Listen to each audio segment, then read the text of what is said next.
यीशु की दुनियावी खिदमत के आगाज में उसने ऐलान किया कि वो मौऊदा निजात दहिंदा है, यानी मसीह। जो मौजज़े यीशु ने दिखाए वो उसके दावों की तस्दीक करते थे कि वो मसीहा है और साबित करते थे कि वो खुदा है। यीशु ने अपनी माफोकुल फितरत कुदरत रूहानी दुनिया, जिस्मानी दुनिया, बीमारियों, हत्ता के मौत पर भी जाहिर की। जब यीशु अपने इर्द गिर्द जमा भीड़ तक पहुंचता था तो वो ना सिर्फ उनको शिफा देकर अपनी कामिल कुदरत को जाहिर करता था, बल्कि उन पर वो मोहब्बत और शफकत निछावर करता था जिसका दुनिया ने कभी इससे पहले इजहार नहीं देखा था।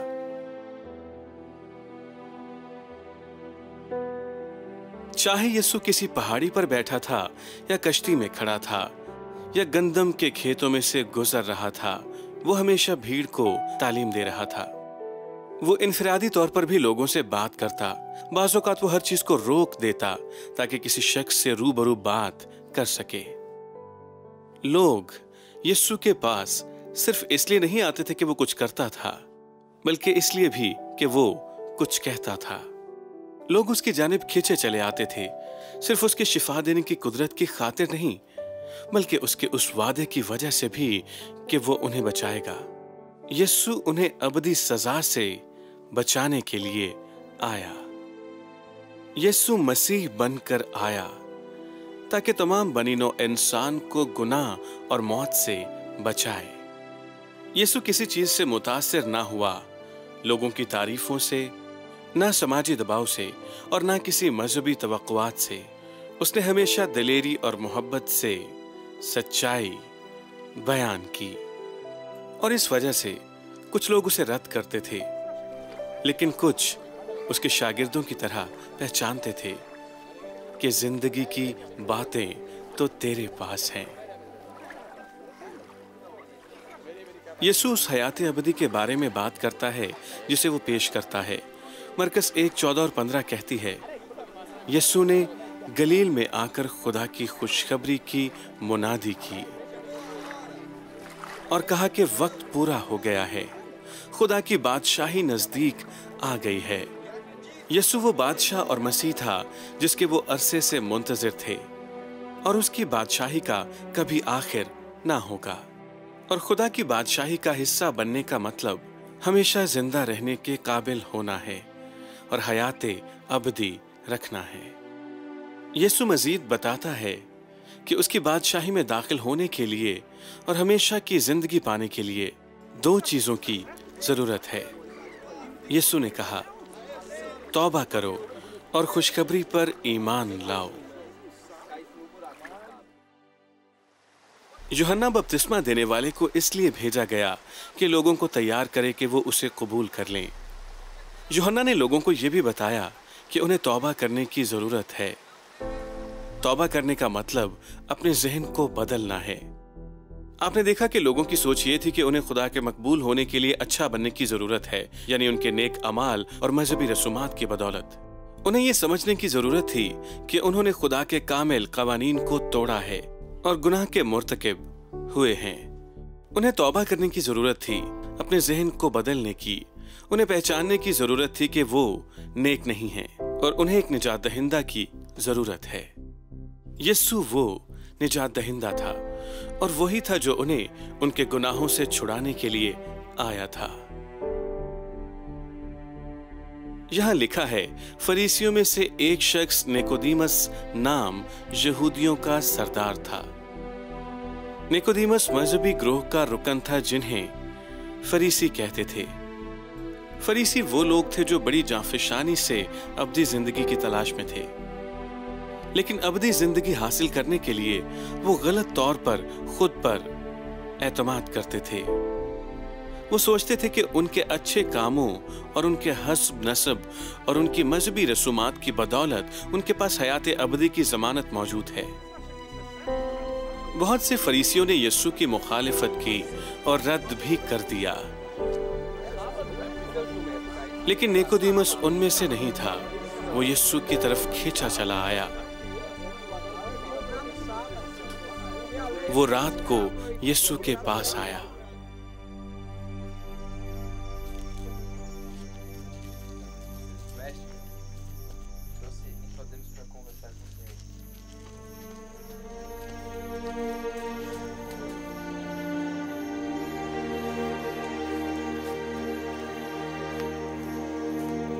अपनी गुफ्तगू के दौरान यीशु ने निकोदेमुस को बताया,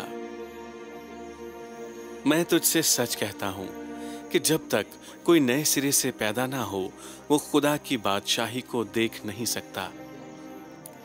निकोदेमुस को हैरत का झटका लगा होगा। यीशु के मुताबिक निकोदेमुस के खुदा की बादशाही में दाखिल होने और हयाते अबदी हासिल करने के तमाम मंसूबे बेकार लगने लगे होंगे। यीशु निकोदेमुस को बता रहा था कि तुम जो चाहो कर लो, हयाते अबदी को कमा नहीं सकते। आसमान की बादशाही में दाखिल होने का वाहिद एक ही रास्ता है, तुम्हें नए सिरे से पैदा होना जरूर है। निकोदेमुस ने पूछा, आदमी जब बूढ़ा हो गया तो क्यों कर पैदा हो सकता है? क्या वो दोबारा अपनी मां के पेट में दाखिल होकर पैदा हो सकता है? यीशु ने जवाब दिया, मैं तुझसे सच कहता हूं, जब तक कोई आदमी पानी और रूह से पैदा ना हो वो खुदा की बादशाही में दाखिल नहीं हो सकता। पानी एक मादी चीज है, लेकिन ये एक इस्तिलाह भी है जो बच्चे की पैदाइश से मुंसलिक पानी को भी बयान करती है। और जब यीशु पानी से पैदा होने की इस्तिलाह इस्तेमाल करता है तो वो जिस्मानी पैदाइश की बात कर रहा है। यीशु निकोदेमुस को बता रहा था कि उसकी महज जिस्मानी पैदाइश काफी नहीं है। निकोदेमुस को एक और पैदाइश की जरूरत है, वो जो खुदा के रूह के वसीले से मुमकिन होती है। और यीशु ने मजीद बताया जब उसने कहा, जो जिस्म से पैदा हुआ वो जिस्म है। तो दूसरे अल्फाज में कोई इंसान जिस्मानी पैदाइश से सिर्फ जिस्मानी जिंदगी हासिल कर सकता है, लेकिन जो रूह से पैदा हुआ है वो रूह है। सिर्फ खुदा का रूह ही आपको रूहानी जिंदगी दे सकता है। किसी तरह के नेक अमाल, मजहबी रसूमात या कवानीन की पासदारी किसी के अंदर खुदा की जिंदगी पैदा नहीं कर सकते। सिर्फ खुदा का रूह ही किसी को नई जिंदगी बख्श सकता है।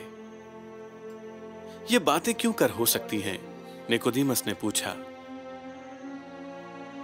निकोदेमुस का जवाब देने के लिए यीशु ने एक वाक़े की तरफ इशारा किया। यह वाक़या बनी इसराइल की तारीख का हिस्सा था, जब वो बियाबान में मुसाफिर थे और लोगों ने खुदा के खिलाफ बगावत की, तो खुदा ने उनके दरमियान जहरीले सांप भेज दिए।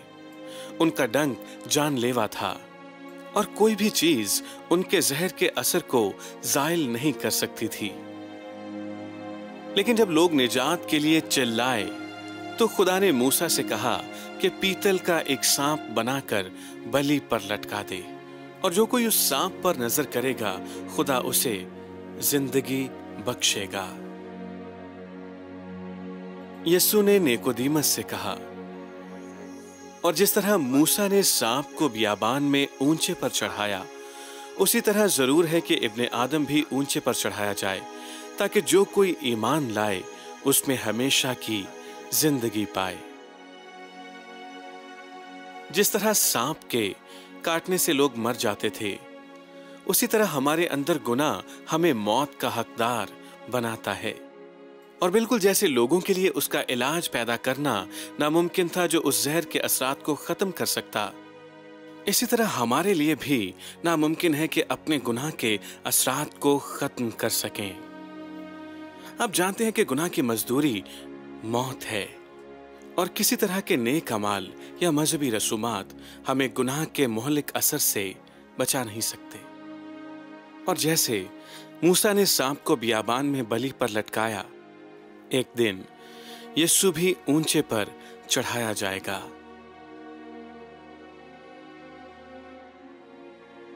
बियाबान में खुदा ने शिफा किसी को जबरदस्ती नहीं दी। इसी तरह यीशु जिंदगी की दावत को कबूल करने के लिए किसी से जबरदस्ती नहीं करता। हर एक को खुद इंतखाब करना है कि उसे यीशु पर ईमान रखना है या नहीं। इसलिए यीशु ने 16वीं आयत में निकोदेमुस को बताया, क्योंकि खुदा ने दुनिया से ऐसी मोहब्बत रखी कि उसने अपना इकलौता बेटा बख्श दिया, ताकि जो कोई उस पर ईमान लाए हलाक ना हो, बल्कि हमेशा की जिंदगी पाए। ईमान लाए? निकोदेमुस यीशु के अल्फाज से हैरान रह गया होगा। क्या खुदा वाकई उसे सिर्फ ईमान रखने को कह रहा है? क्या आसमान में दाखला हासिल करने के लिए निकोदेमुस को सिर्फ यही करना था? यह तो बहुत आसान लगता है। यकीनन खुदा इससे ज्यादा का तकाजा करता है। लेकिन आप क्या कहते हैं? अगर कोई आपसे सवाल करता कि आसमान पर जाने के लिए मुझे क्या करना चाहिए, आप किस तरह जवाब देते? अच्छे शहरी बने, गरीबों की मदद करें, नेक अमाल करें, दुआ करें, रोजा रखें, मजहबी रसूमात में शिरकत करें या फिर ज़ियारत करें। खुदा किसका तकाजा करता है? यूहन्ना 6:29 में जब यीशु को कहा गया कि वो कौन से काम हैं जिनके करने का खुदा तकाजा करता है, तो उसने इस तरह जवाब दिया, खुदा का काम ये है कि जिसे उसने भेजा है उस पर ईमान लाओ। खुदा एक ही तकाजा करता है आपसे और मुझसे कि जिसे उसने भेजा है उस पर ईमान लाएं, यानी उसके बेटे यीशु पर। क्योंकि खुदा ने बेटे को दुनिया में इसलिए नहीं भेजा कि दुनिया पर सजा का हुक्म करे, बल्कि इसलिए कि दुनिया उसके वसीले से निजात पाए। यीशु लोगों को मुजरिम ठहराने नहीं बल्कि बचाने आया। उनका गुनाह पहले ही उन्हें मुजरिम ठहरा चुका था।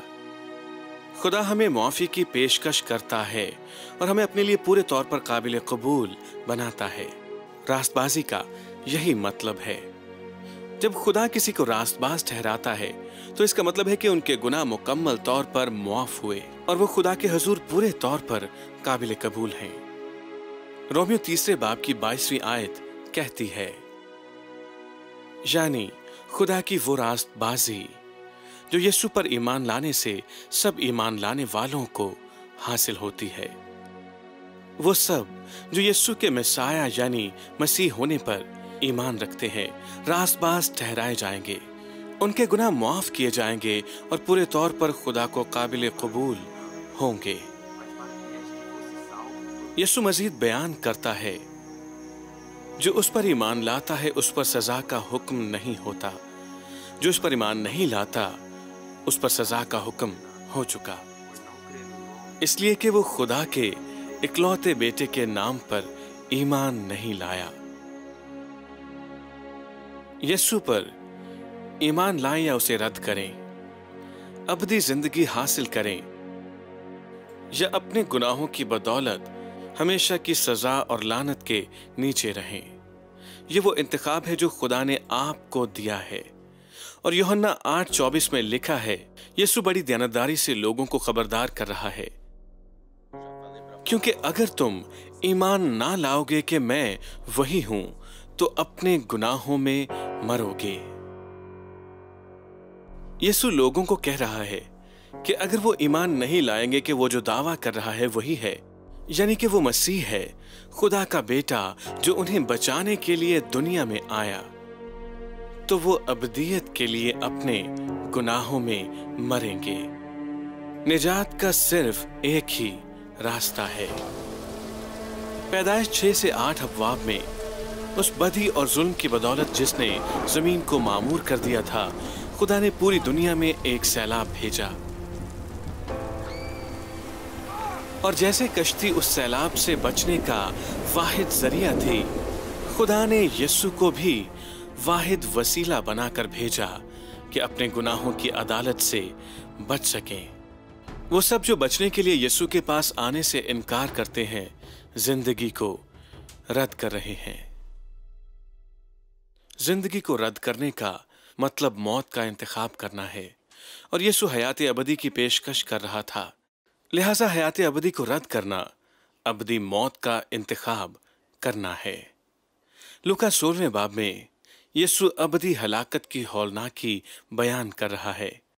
इस बाब में वो दो आदमियों और उनकी आखिरी मंजिल का जिक्र करता है।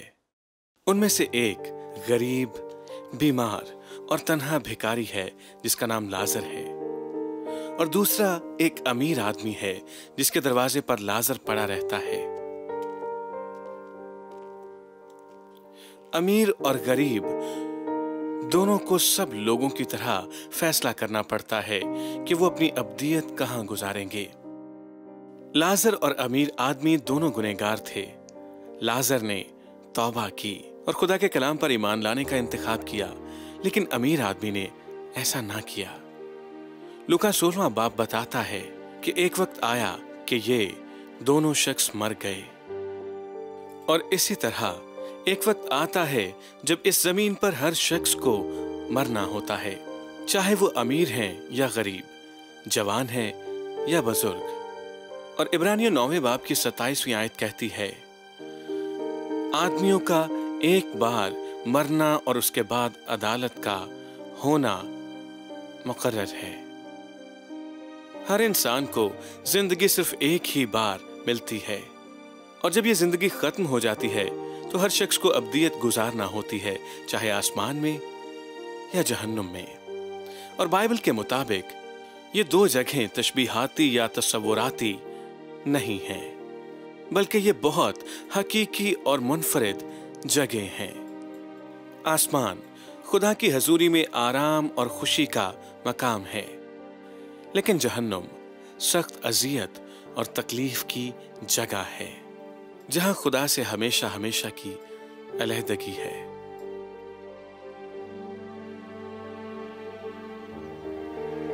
और ऐसा हुआ कि वो गरीब मर गया और फरिश्तों ने उसे ले जाकर अब्राहम की गोद में पहुंचा दिया। लाजर मर गया और आसमान पर ले जाया गया अब्राहम के पास। लाजर की तरह जब अब्राहम जमीन पर जिंदा था तो वो खुदा पर ईमान लाया और रास्तबाज ठहराया गया, मुकम्मल तौर पर मुआफी हासिल की और खुदा ने मुकम्मल तौर पर कबूल किया। और दौलतमंद भी मुआ और दफन हुआ। उसने आलमे अरवाह के दरमियान अजाब में मुब्तला होकर अपनी आंखें उठाई और अब्राहम को दूर से देखा और उसकी गोद में लाजर को। अब अमीर आदमी इसलिए जहन्नुम में नहीं गया क्योंकि वो अमीर था, इसी तरह लाजर भी आसमान पर इसलिए नहीं गया क्योंकि वो गरीब था। हकीकत में पैदाइश 13वां बाब हमें बताता है कि अब्राहम एक इंतहाई अमीर आदमी था और वो आसमान पर गया। आपने देखा कि शोहरत और ताकत और पैसे जैसी चीजें आपकी मौत के बाद ना आपके पीछे आती हैं, ना आप पर असरअंदाज होती हैं। अमीर शख्स की दोज़ख में जाने की वजह यह थी कि उसने तौबा नहीं की थी और उसने खुदा के कलाम का यकीन नहीं किया था। अपनी जिंदगी में उसने खुदा को रद्द किया था और जो उसने कहा उसको नजरअंदाज किया। बड़ी अजियत में उसने पुकारा, ऐ बाप अब्राहम, मुझ पर रहम करके लाजर को भेज के अपनी उंगली का सिरा पानी में भिगोकर मेरी जुबान तर करे, क्योंकि मैं इस आग में तड़पता हूं।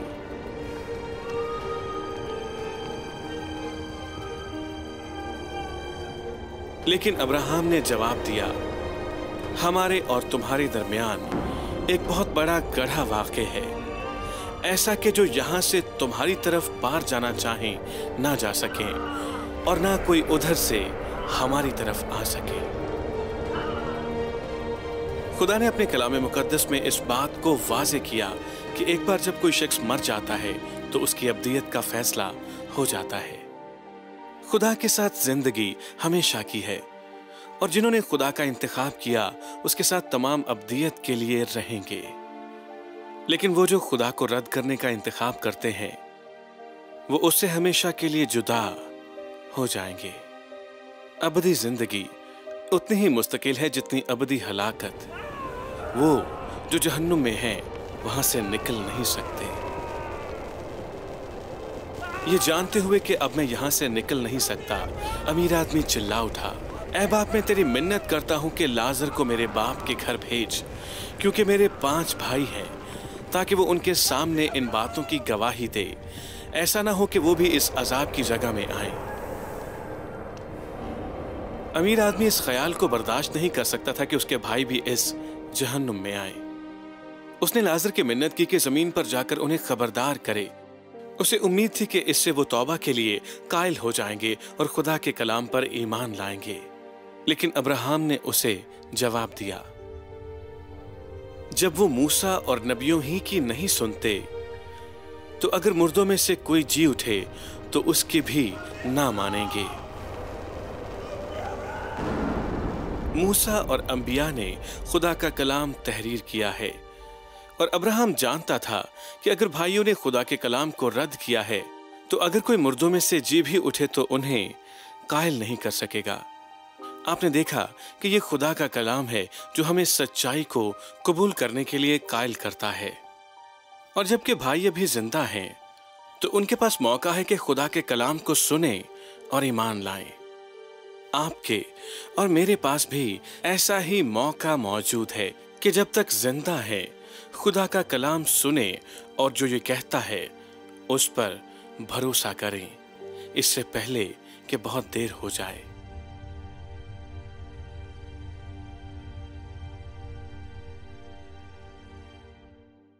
तीन साल की शिफा और तालीम के बाद यीशु ने यरूशलेम जाने की तरफ रुख किया।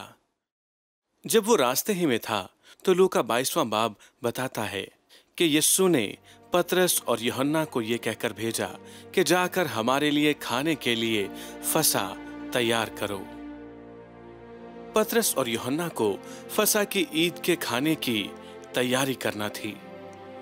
हर साल यहूदी यरूशलेम को आते ताकि उस वक्त की यादगार मना सकें जब खुदा ने उन्हें मिस्र की गुलामी से आजाद करवाया था। उस दिन को मनाने की तमाम रसूमात में अहम तरीन बात यह थी कि वो एक बर्रा कुर्बान करते थे जिसे आग में भूना जाता था और फिर खाया जाता था। खाने के दौरान वो याद करते थे कि कैसे खुदा ने अपने लोगों को बताया कि आधी रात के वक्त मौत का फरिश्ता मुल्क मिस्र में से होकर गुजरेगा, और फिर लिखा है कि हर घर के पहलौठे को हलाक करेगा।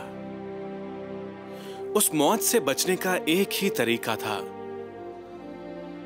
हर खानदान को एक नर, यकसाला और बेऐब बर्रा चुनना था,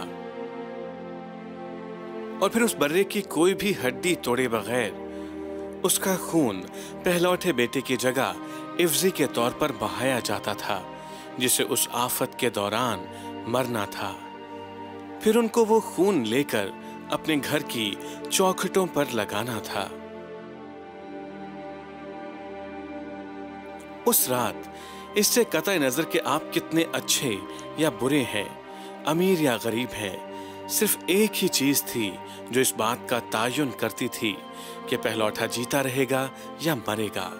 खुदा ने उन्हें बताया था, जब मैं खून को देखूंगा तो मैं छोड़ता जाऊंगा। वो इसी वाक़े को मनाने के लिए इकट्ठे हो रहे थे, लेकिन शागिर्दों को एहसास ना हुआ कि इससे कहीं बड़ी रिहाई बिल्कुल नजदीक है।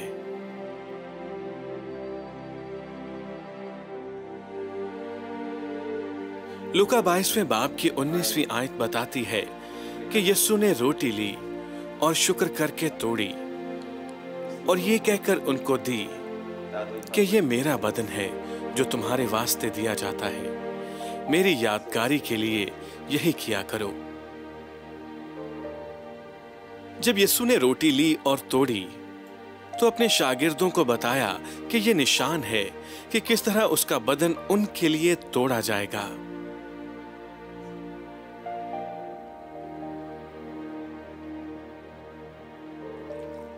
और इसी तरह खाने के बाद प्याला ये कहकर दिया कि ये प्याला मेरे उस खून में नया अहद है जो तुम्हारे वास्ते बहाया जाता है। अरसा दराज पहले उस फसा में बर्रे का खून था जो बहाया गया था ताकि पहलौठा जीता रहे, लेकिन अब यीशु उन्हें बता रहा है कि उसका खून उनके लिए एक बर्रे और फिदिया के तौर पर बहाया जाएगा ताकि वो अबदी जिंदगी हासिल करें। आपने देखा कि पहली फसा में एक तस्वीर और तशबीह थी जो इशारा करती थी यीशु मसीह की मौत की तरफ। लेकिन अब एक बड़ी निजात उनके नजदीक थी, ऐसी निजात जिसमें तमाम मर्दों, खवातीन और बच्चे तमाम कौमों में से होंगे, गुनाह की गुलामी से निजात पाएंगे और अबदी मौत की सजा से बचाए जाएंगे। यीशु आ चुका था कि हतमी कीमत अदा कर दे हमारी निजात की।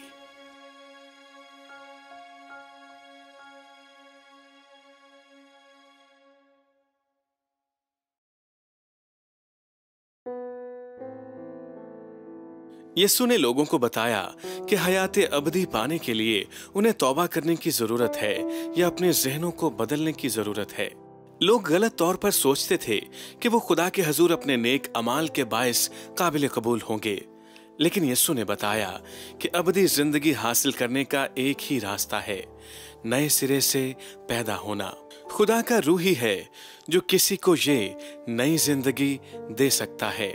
कोई उसूल व ज़वाबत, मजहबी रसूमात, रोजे या ज़ियारत काफी नहीं है। आपको तौबा या ज़हन को तब्दील करने की जरूरत है। इस बात को पहचानने से कि इससे कतई नजर कि आप कितने नेक हैं, आप अबदी जिंदगी नहीं पा सकते। निकोदेमस की तरह आपको भी इस रूहानी जिंदगी की जरूरत है जो सिर्फ खुदा ही दे सकता है। यीशु ने निकोदेमस को बताया कि जो कोई उस पर ईमान लाता है अबदी जिंदगी पाएगा। यीशु ने बताया कि जिस तरह मूसा ने बियाबान में सांप को बलि पर लटकाया, वो भी ऊंचे पर चढ़ाया जाएगा। सहरा में वो जो सांप के काटे जाने से मर रहे थे, उन्हें जो खुदा ने कहा था उसका यकीन करते हुए सिर्फ देखना और जिंदगी पानी थी। आप भी उन लोगों की तरह हैं जो सहरा में मर रहे थे, क्योंकि आपका गुनाह आपको मौत का हकदार ठहराता है। बचने के लिए खुदा सिर्फ एक बात का तकाजा करता है कि अगर आप उसके बेटे यीशु मसीह पर ईमान ले आए तो आप हयाते अबदी पाएंगे। खुदा ने अबदी जिंदगी के लिए एक हकीकी और मुसर्रत अंगेज जगह का मंसूबा बनाया है, खुशी और शादमानी की जगह जो आसमान कहलाती है। वो सब जो यीशु मसीह पर ईमान लाते हैं खुदा की हजूरी में हमेशा हमेशा के लिए खुश खुर्रम रहेंगे। लेकिन वो जो बचाए जाने के लिए यीशु के पास आने से इनकार करेंगे, वो अबदी जिंदगी को रद्द करेंगे और अबदी हलाकत का इंतखाब करेंगे। अबदी हलाकत हमेशा हमेशा के लिए खुदा से जुदाई है और अजियत और दुख की हकीकी जगह में रहना है जो जहन्नुम कहलाती है। खुदा चाहता है कि आप आसमान में जाएं। उसकी ख्वाहिश है कि आप हलाक ना हो बल्कि निजात पाएं।